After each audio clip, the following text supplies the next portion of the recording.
They're different now. It's different now. It's a different organization now going forward.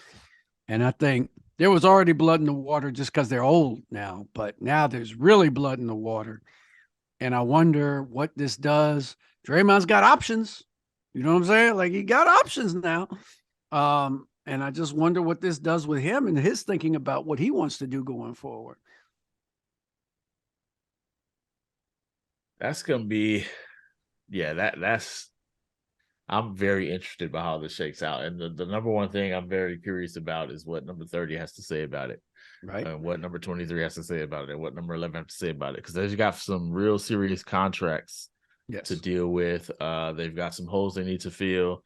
But Nikias, there is this other school of thought too, like maybe it's time for some fresh blood, right? Maybe it's time to inject like the way you keep this going is putting in a new perspective or a new level of thought. Do you think that's valid or that's kind of like not how this works? No, like I think there's validity to it.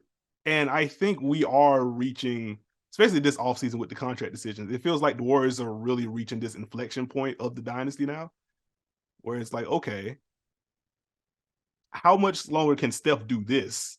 And not just do this because we know what kind of talent he is, but how much longer can he do this for 70 plus games and then whatever you do in the postseason?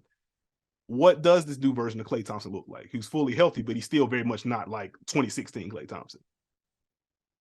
Do we see any kind of reinvention with Draymond Green? And that's beyond how the locker room dynamics changed this year. You have a better handle on that than I would for obvious reasons, but everything that goes into that. If the Warriors were going to pivot, like this feels like the offseason to do so. Not necessarily saying blow it up, trade stuff or anything like that. But if you are going to go for the new life up top, if you want to reconfigure anything with the core like this, and especially I think what Jordan Poole's contract that fully kicks in this offseason now, like this feels like the time to make some kind of core shift if you're going to do it. Just do it all at one time.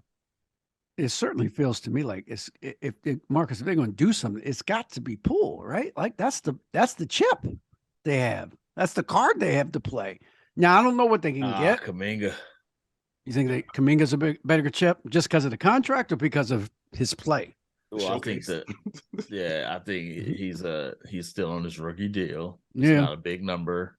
Size, wing matters. I think Poole's a little bit tougher after the season he had, and now that number shoots up. It was fine when it was like 3.9, but 28 is a little bit different, right? It's a little bit different. Right. But also, like, I mean, I get it, but I mean, it's really tough. You gotta know what you're getting, and to sell low on a player who helps you win a championship, who has some of those like talents that sell, that fill the crowd, right? Like you could see him as like a Steph Curry light.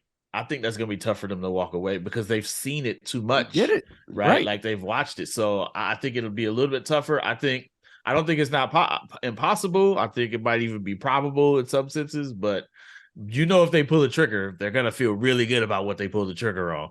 It won't be a question mark for a question mark, right? Like, and that's where to me, now you got to throw in the Kuminga, right? You got to start throwing in the pick because Poole alone, like, what does Jordan Poole get you by himself? By himself, that makes you be like, we own. Let's go. We just upgraded.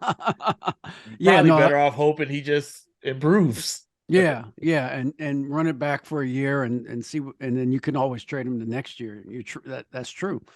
That's true. Well, who he reminds me of, DA? Who's that? Tyler Hero. That's good comp. Same, right? Yeah. No, that's a very good Milwaukee dudes got about the same money, right? Right. But he, this is, Hero's supposed to be coming back, game 3?